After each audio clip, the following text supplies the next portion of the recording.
A reflexão que eu preparei, embora tenha mudado durante a semana, e a gente começa a ver um montão de coisas, e começa a juntar um montão de assuntos que são correlatos, para tentar formar algo, uma ideia que traz no nosso coração, nunca é o bastante, e às vezes a gente fica apreensivo. Então, vou refletir junto com vocês, o fruto que produzimos define quem nós somos. Eu peço que vocês mantenham aberto a Bíblia de vocês em Mateus, no capítulo 7, nós vamos discorrer em duas passagens, bem distintas, neste capítulo 7, a primeira passagem, começa do versículo 1 até o versículo 5, e trata do julgamento ao próximo, vai servir de pano de fundo, para o segundo, na ideia principal, onde eu quero chegar, e para mostrar para vocês, que todo mundo produz frutos, quer seja frutos bons, ou frutos ruins, todo mundo produz frutos.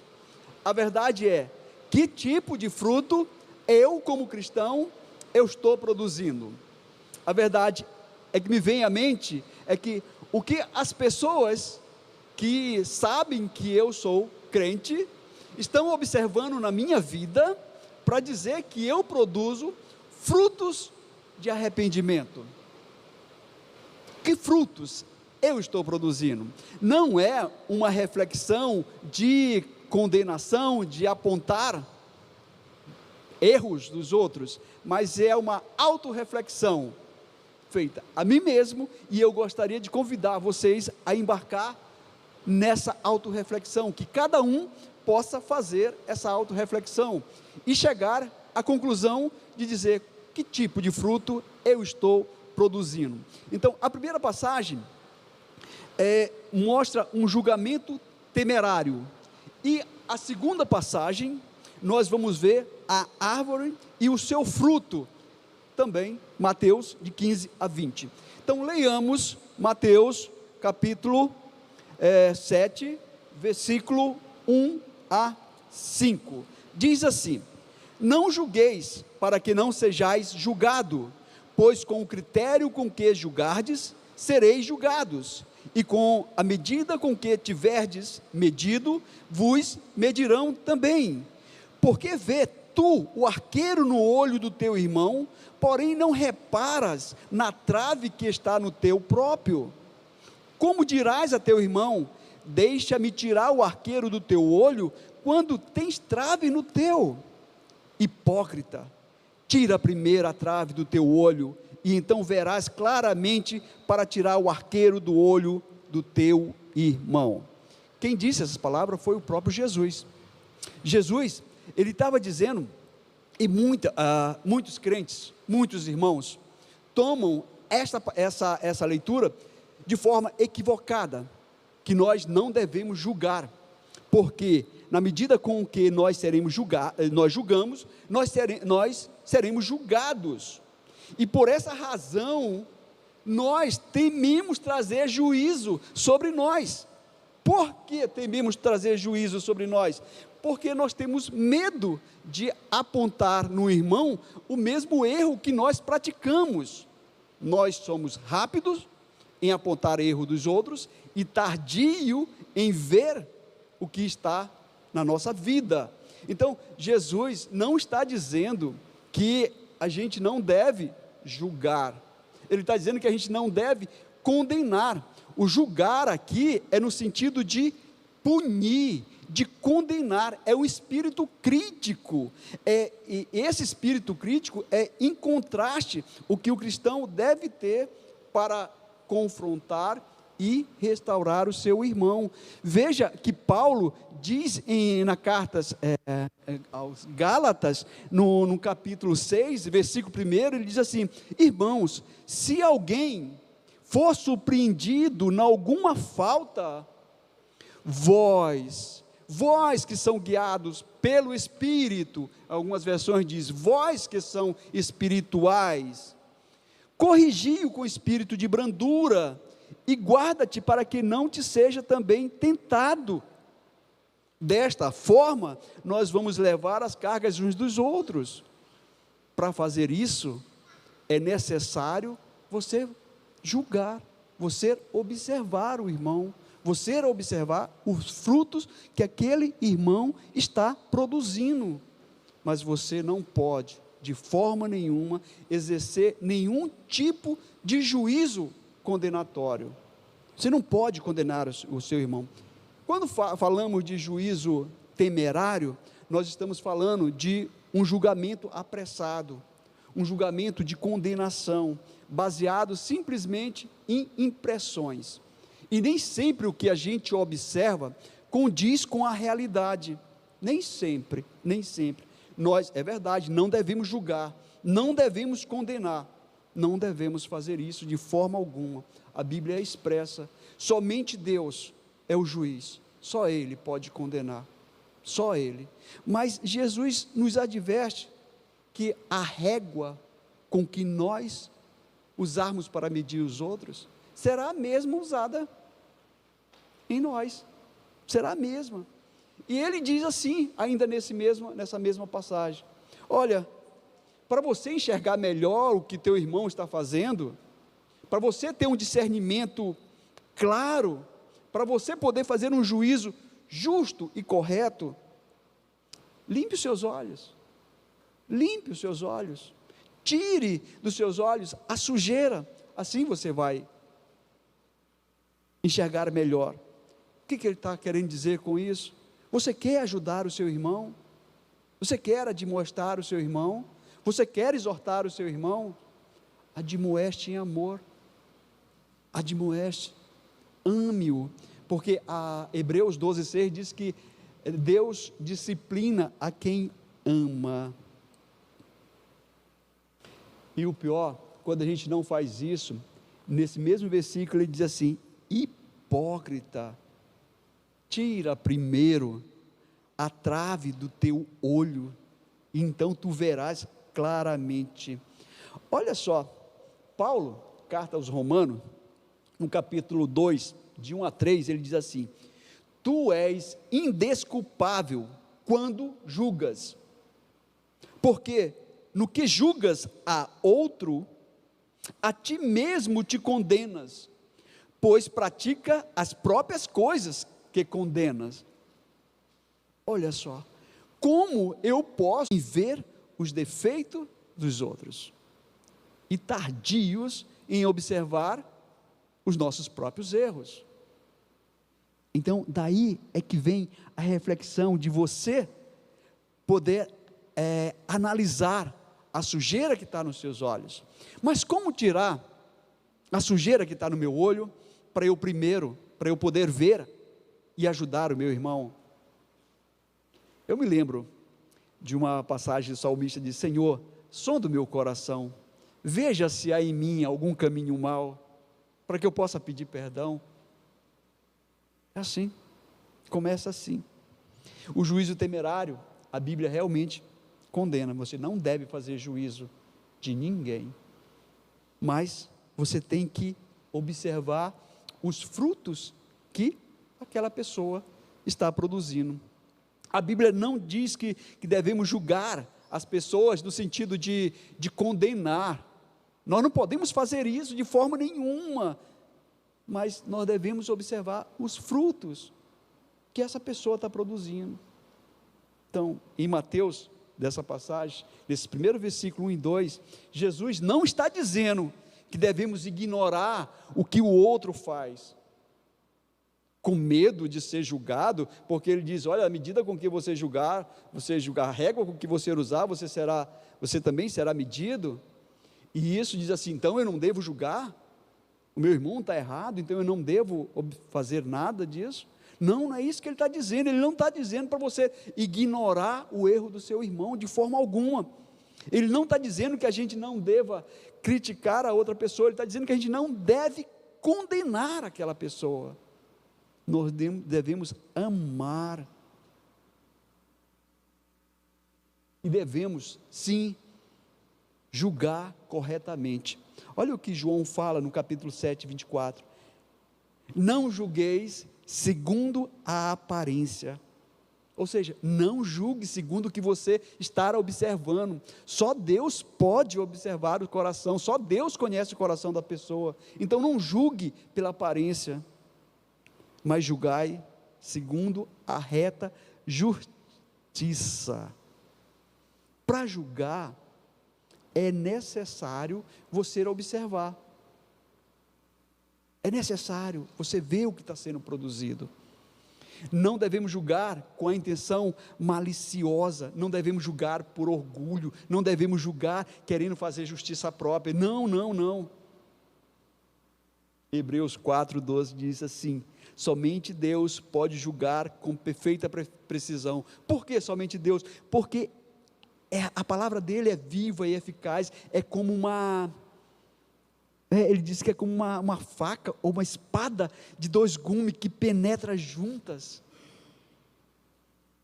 No versículo exato diz assim: porque a palavra de Deus é viva e eficaz, é mais penetrante do que espada alguma de dois gumes, e penetra até a divisão da alma e do espírito, e das juntas e medulas, e é apta para discernir os pensamentos e intenções do coração. Só Deus pode discernir a intenção do meu coração e os meus pensamentos. A Bíblia diz que antes que os meus pensamentos se tornem palavra, Deus já sabe, então só Ele que pode. Isaías 11:3 diz assim: deleita-te no temor do Senhor, e não julgarás segundo a vista dos seus olhos. Olha só, agrada-te do Senhor, deleita-te no Senhor, teme ao Senhor, e você não vai julgar o outro segundo a visão dos teus olhos. Você não vai repreender segundo o que você tem ouvido. Você vai repreender e admoestar segundo o que o Espírito lhe dá. Com o que o Espírito lhe dá. E sabe, somente quando estamos completamente submetidos a Cristo, é o que o nosso julgamento servirá para edificar o outro. Se não estivermos submetidos a Cristo, e formos admoestar um irmão, pensando que estamos julgando os frutos ruins que ele está produzindo, nós não vamos promover a edificação do corpo dele, nós vamos promover destruição. E muitas das vezes nós destruímos mais do que edificamos. Por que isso acontece? Porque nós não nos submetemos ao temor do Senhor. Edificar, meu irmão, é fazer crescer. Quando nós somos edificados espiritualmente, nós crescemos, nós ficamos mais maduros. Jesus nos edifica através da sua palavra e também nos edifica através dos irmãos. Sabe, em Efésios 4:15 ele diz assim: antes, seguindo a verdade em amor, cresçamos em tudo naquele que é cabeça, Cristo. Então, para entendermos melhor o que Jesus está querendo dizer, ou disse aqui, é necessário a gente se deleitar no temor do Senhor. Se aqui vai um aviso, se a admoestação não for feita em amor, eu estou observando que o meu irmão está em falta. Se a admoestação não for feita em amor, no temor do Senhor, não faça, não vá, porque você não vai edificar, você vai destruir. A questão é, se não podemos julgar a ninguém, como a gente deve proceder? Como saber sobre a vida do irmão? Olhe para a sua própria vida. Ele vai falar que nós podemos observar os seus frutos. Então, De um cristão arrependido, nós podemos esperar honestidade, integridade, caráter, lealdade, compaixão. Isso são frutos que correspondem aos valores do reino de Deus. São os mesmos frutos, consequência do que Paulo fala na carta dos Gálatas, no capítulo 5, 22, fruto do Espírito. Aquilo que ele diz, que o fruto do Espírito é amor, alegria, paz, paciência, amabilidade, bondade, fidelidade, mansidão e domínio próprio. De um cristão arrependido, você não pode esperar ações corruptas, você não pode esperar mentira, desonestidade, você não pode esperar vaidade, prostituição, imoralidade e outras coisas, porque todas essas obras, chamadas obras da carne, e esses frutos correspondem aos valores do reino das trevas, então como eu sei que o meu irmão está produzindo frutos, que são doces ou são amargos? Observando o que ele faz, então, não podemos julgar a ninguém, isso é verdade, mas insisto, podemos observar o fruto que essa pessoa está produzindo. Agora, tire o seu dedo rixo, aprendi isso, que quando a gente aponta o erro de alguém, sempre tem 3 apontando para nós, você aponta um para o outro, tem 3 apontando para você. Isso quer dizer que você tem que analisar, refletir mais sobre sua vida, tirar o arqueiro que está nos seus olhos, para você poder enxergar melhor o que está no olho, a sujeira que está no olho do seu irmão. Que tipo de fruto você está produzindo? Pense agora. Todo mundo produz fruto. Todo mundo. O fruto que eu estou produzindo tem abençoado, edificado o meu próximo, ou tem causado repulsa? As pessoas que me observam podem testemunhar do meu caráter? Que fruto eu tenho produzido? Que fruto tem me definido perante as pessoas? Lembram que nós cantamos? Nós somos a imagem e semelhança de Deus. Nós fomos criados para o seu louvor. As pessoas que te observam desejam Cristo? Ou você tem sido apenas um cristão nominal? Isso nos leva à segunda parte da reflexão, Mateus 15, 20, Mateus 7, do versículo 15 e 20, olha o que Jesus diz: acautelai-vos, porém, dos falsos profetas, que vêm até vós, vestidos como ovelhas, mas interiormente são lobos devoradores. Porque por seus frutos os conhecereis. Porventura, colhem-se uva dos espinheiros, ou figo dos abrolhos? Assim, toda árvore boa produz bons frutos, e toda árvore má produz frutos maus. Não pode a árvore boa dar maus frutos, nem a árvore má dar frutos bons. Toda árvore que não dá bom fruto, corta-se e a lança-se no fogo.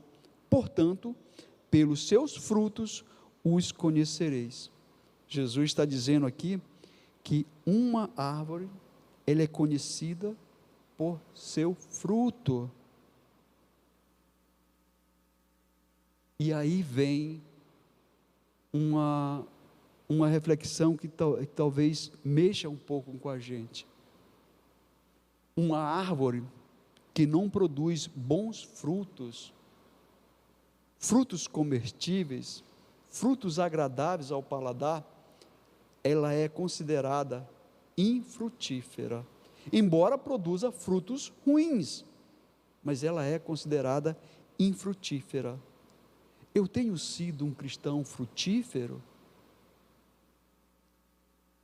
O meu testemunho tem sido um bom fruto? Cristão infrutífero produz frutos ruins, porque dá mau testemunho. Dá mau testemunho.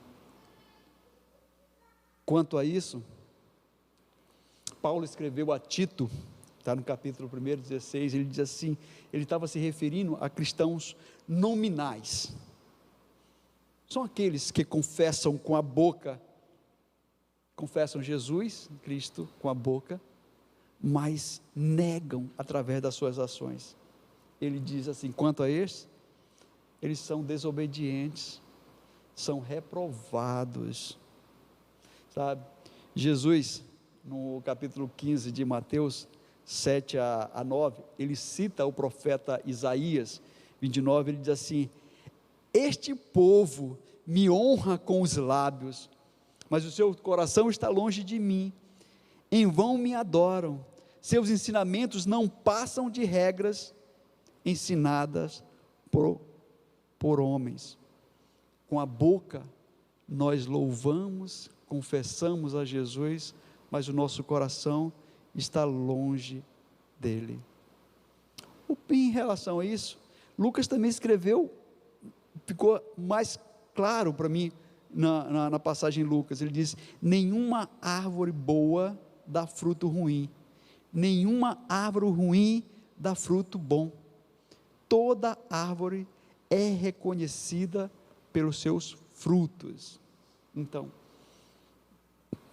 mais uma vez, não cabe a nós fazer juízo, condenar alguém sobre o destino daquela pessoa. Nós não devemos julgar ninguém, mas nós devemos observar os frutos que são produzidos, porque observando os seus frutos, nós conheceremos aquela pessoa. Jesus diz, pelos seus frutos os conhecerei. Ele está dizendo, avalie, tente discernir que fruto aquela pessoa está produzindo. Sobre fruto, nesse sentido, a Bíblia traz 2 tipos de associação. João Batista, ele associa fruto ao arrependimento, e Jesus associa o fruto, nessa que nós estamos refletindo, como consequência de boas obras. Em Mateus 3:8, João Batista, ele tem uma experiência que ele diz que os fariseus e saduceus estavam vindo para ser batizado, então ele disse, raça de víboras, quem vos ensinou a fugir da ira vindoura? Raça de víboras. Ele diz assim, dei frutos que mostrem arrependimento. O que significa isso que ele está falando? Porque, assim como tem cristãos nominais, naquela época, os saduceus e os fariseus achavam que eram salvos simplesmente porque tinha a herança genética de Abraão. E João Batista diz assim, se Deus quiser, Ele pode levantar filho de pedras. Filho de pedras. Então, o arrependimento, o fruto do arrependimento, ele vem acompanhado com uma mudança de mente, uma mudança de atitude. A própria palavra arrependimento é metanoia. Metanoia, no grego, é arrependimento. O arrependimento, ele tem que ser seguido com uma mudança de atitude. Aquilo que você fazia antes de ruim, você diz, não vou fazer mais. Mudança de mente, mudança de atitude, e isso é resultado de um coração transformado pelo poder de Deus. Se você ensina que não deve roubar e rouba, Se você ensina que não deve mentir e mente, você verdadeiramente precisa passar por uma mudança de mente. Paulo é bastante enfático, ele diz assim: o mundo faz isso, e é normal para o mundo, é normal mentir, é normal roubar, é normal o mundo fazer isso, porque eles vivem em trevas, e ele nos adverte: não deseje as coisas desse mundo, não se amolde a este mundo, mas transformai-vos pela renovação da vossa mente, para que você possa experimentar a vontade de Deus, que é boa, perfeita e agradável. Só se experimenta a vontade de Deus, que é boa, perfeita e agradável, com uma mudança de mente, quando você tem em sua vida o fruto que mostra o teu arrependimento. Uma pessoa arrependida produz bons frutos. Por isso João Batista diz: dei frutos que mostram arrependimento, que mostra a mudança de mente. O fruto que o cristão produz autentica o seu arrependimento, mostra o seu arrependimento, assim como as obras, consequência desse arrependimento, autenticam a fé. Vou repetir: o fruto autentica o arrependimento, assim como as obras autenticam a fé. João Batista, ele estava falando que desse fruto de arrependimento, que as pessoas só poderiam ser batizadas se mostrassem realmente que criam no Senhor Jesus, estavam arrependidas, e demonstravam isso através do batismo. Jesus, em Mateus 12, ele vai associar a palavra fruto com uma identificação, uma identidade do cristão. Jesus, ele é enfático ao dizer e ao ensinar, na verdade, que o fruto que produzimos define quem somos de verdade. Daí a reflexão: que fruto você está produzindo? O fruto que você produz é a obra que você está fazendo, são as tuas ações, são as tuas escolhas. Elas dizem quem você é de verdade. Jesus fala: considere uma árvore boa dá bons frutos. Considere uma árvore ruim, dá frutos ruins.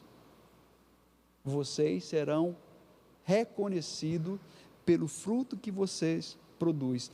Mas é preciso antes contextualizar essa história. Por que Jesus está dizendo que uma árvore é conhecida por seu fruto? Por quê? Nesse mesmo versículo, nesse mesmo capítulo 12, alguns versículos anteriores, mais ou menos, o versículo 22, trouxeram até a presença de Jesus um endemoniado, mudo e cego. Jesus expulsa o demônio daquele homem, cura aquele homem, aquele homem passa a enxergar e a falar. Imediatamente os fariseus que estavam observando aquilo, dizem assim: ele está fazendo isso pelo poder de Beelzebu. No versículo 24, os fariseus dizem: Jesus só pode fazer isso porque está fazendo no poder de Beelzebu. Então Jesus, conhecendo o coração dele, diz assim: olha, uma árvore boa só pode produzir bons frutos.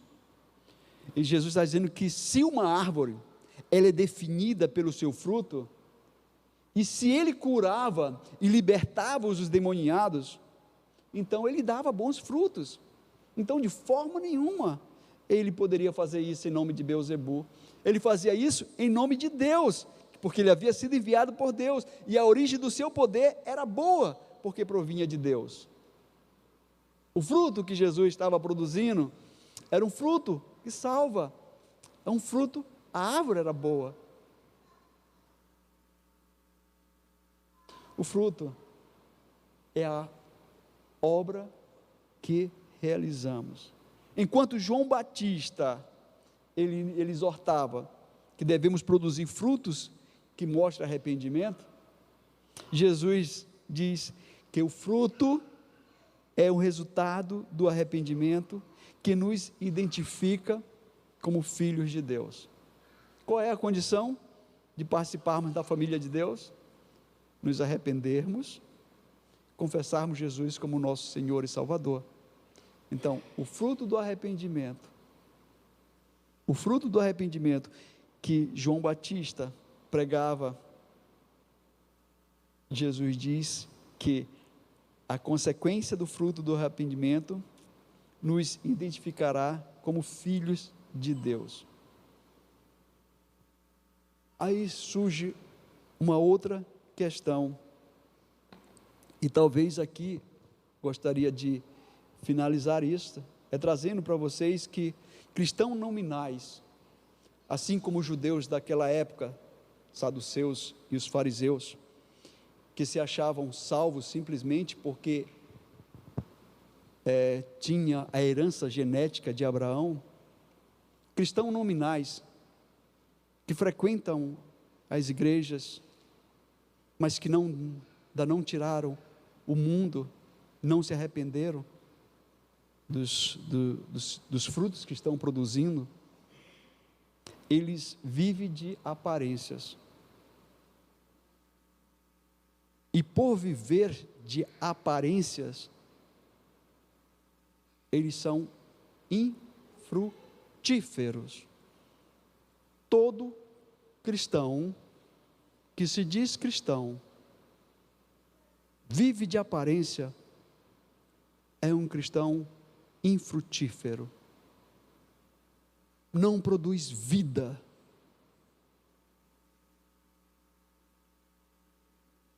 Quanto a isso, olha um fato curioso.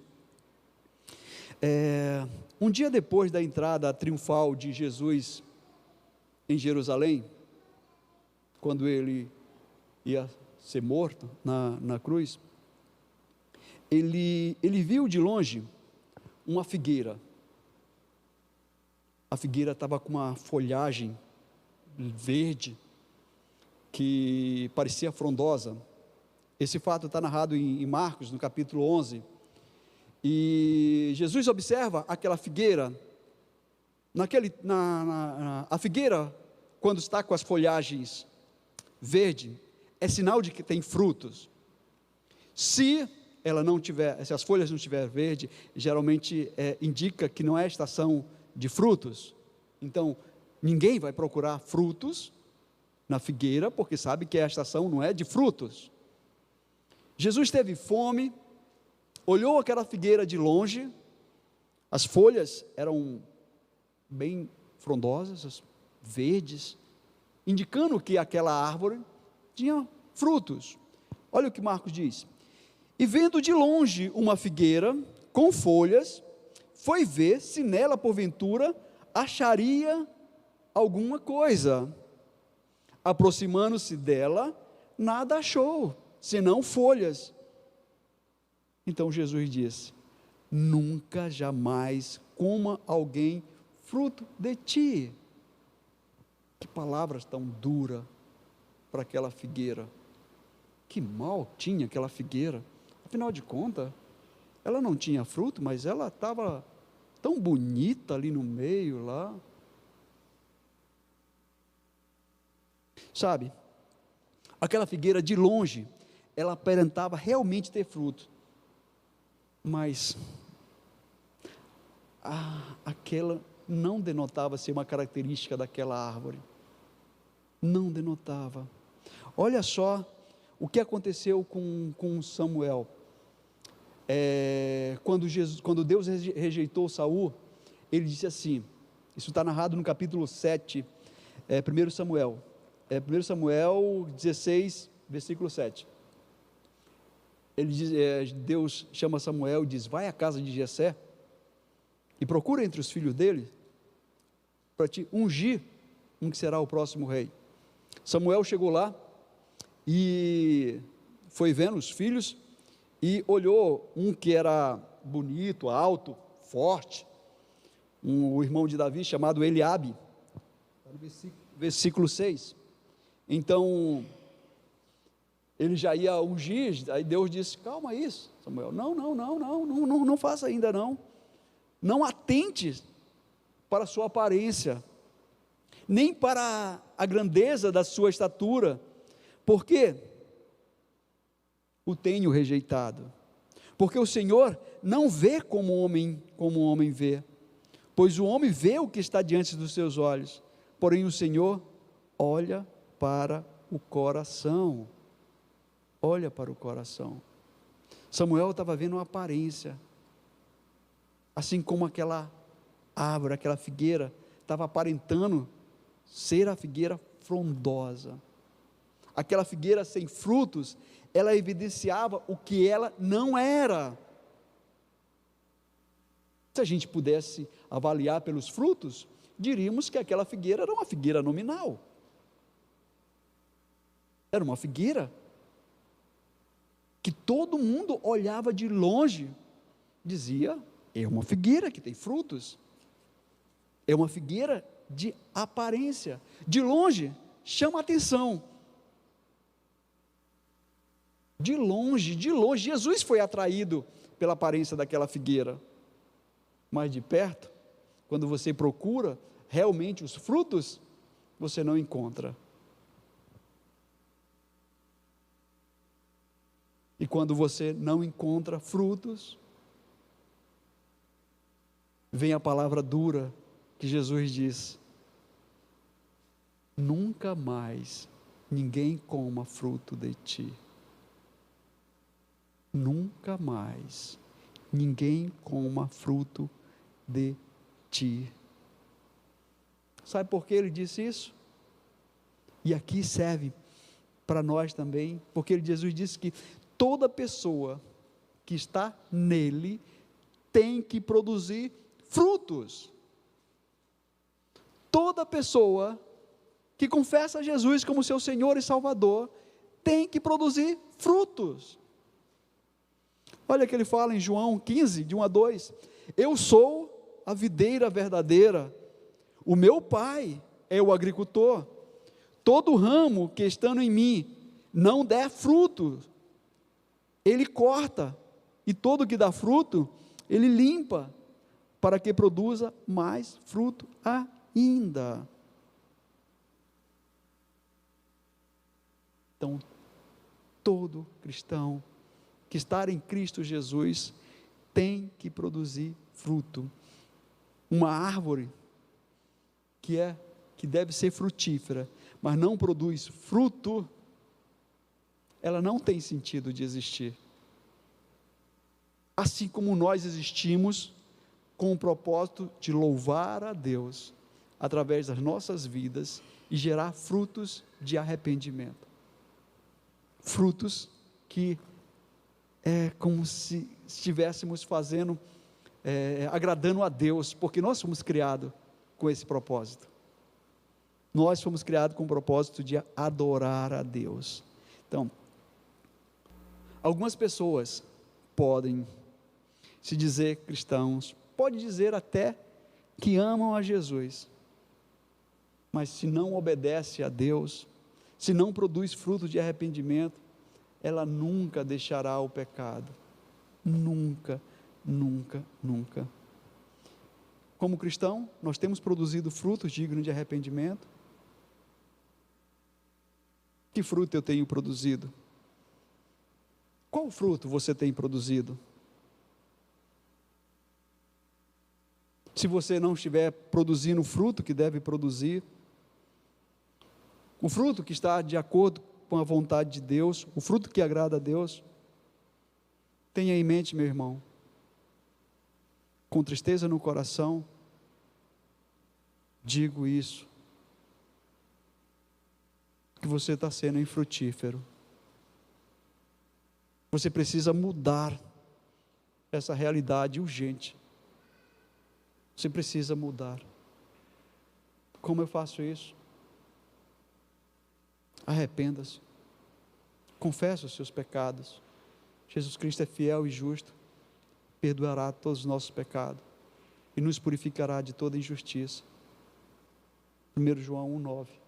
Ele fala isso. Ore. Coloque Jesus no centro da sua vida. Deixe que Ele reine sobre os seus sonhos, sobre os seus negócios, sobre sua carreira profissional, sobre sua família. Deixe que Ele reine sobre o seu coração. Entrega tudo a Ele. Amém? Deus nos abençoe.